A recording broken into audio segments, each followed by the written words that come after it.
علی رضی اللہ عنہ بہت طاقتور جوان تھے، آپ کو اکثر مزی آتی. آپ کو مسئلہ معلوم نہ تھا کہ مزی کے خارج ہونے پر غسل واجب ہوتا ہے یا نہیں. چونکہ رسول اللہ صلی اللہ علیہ وسلم کے داماد تھے، اس لیے بالمشافہ دریافت کرتے حجاب آیا، یعنی آپ کو شرم محسوس ہوئی. تو اپنے دوست مقداد سے کہا کہ وہ مسئلہ دریافت کریں. حضرت مقداد نے نبی صلی اللہ علیہ وسلم سے پوچھا. آپ نے فرمایا مزی کے خارج ہونے پر غسل واجب نہیں ہوتا، صرف وضو کرنا چاہیے. نبی صلی اللہ علیہ وسلم نے فرمایا اگر مزی خارج ہو تو آلہ تناسل کو دھو لو اور وضو کر لو. نیز فرمایا اور کپڑے پر جہاں مزی لگی ہو ایک چلو پانی لے کر چھڑک لینا کافی ہے. اب اس میں یہ جو مختلف ٹرمز استعمال ہو رہی ہیں ان میں فرق کیا ہے، یعنی مزی اور منی کا فرق کیا ہے؟ مزی اس چپکتے ہوئے لیسدار پانی کو کہتے ہیں جو شہوت کے وقت ذکر کے سرے پر نمودار ہوتا ہے، یعنی کہ جو اچھل کر نہیں نکلتا بلکہ ویسے ہی ویٹنس ہوتی. اور منی عضو مخصوص سے لذت اور جوش کے ساتھ ٹپک کر خارج ہونے والا سفید مادہ ہوتا ہے جس سے انسان پیدا ہوتا ہے. اس کے خروج سے آدمی پر غسل فرض ہو جاتا ہے. ودی وہ گاڑھا سفید پانی جو پیشاب سے قبل یا بعد خارج ہوتا ہے، اس کے نکلنے پر غسل کرنا ضروری نہیں.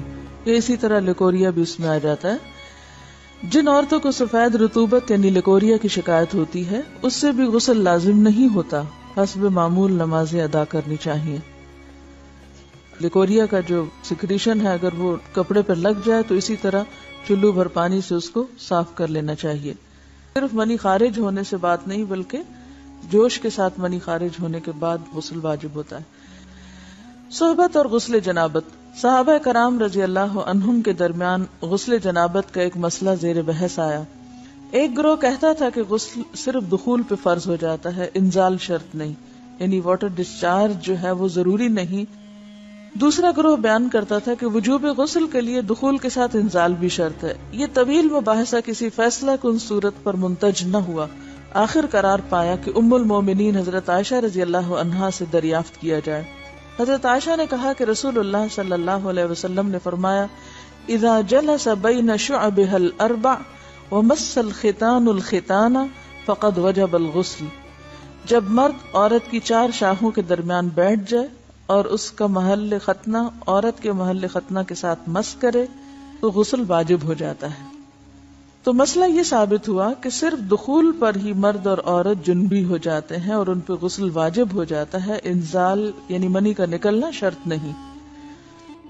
ام سلیم رضی اللہ تعالی عنہا نے رسول اللہ صلی اللہ علیہ وسلم سے پوچھا اگر عورت خواب میں دیکھے وہ جو مرد دیکھتا ہے، آپ نے فرمایا جب عورت ایسا دیکھے تو غسل کرے. ام سلمہ رضی اللہ تعالی عنہا نے کہا کہ مجھے شرم آئی. میں نے کہا ایسا کیا ہوتا ہے، یعنی عورت کو بھی احتلام ہوتا ہے؟ رسول اللہ صلی اللہ علیہ وسلم نے فرمایا بے شک ایسا ہوتا ہے، ورنہ بچہ عورت کے مشابہ کیوں کر ہوتا ہے؟ آپ نے فرمایا مرد کا نطفہ سفید اور گاڑھا ہوتا ہے جبکہ عورت کا نطفہ پتلا اور زرد ہوتا ہے. دونوں میں سے جو بھی غالب آ جائے بچہ اسی کے مشابہ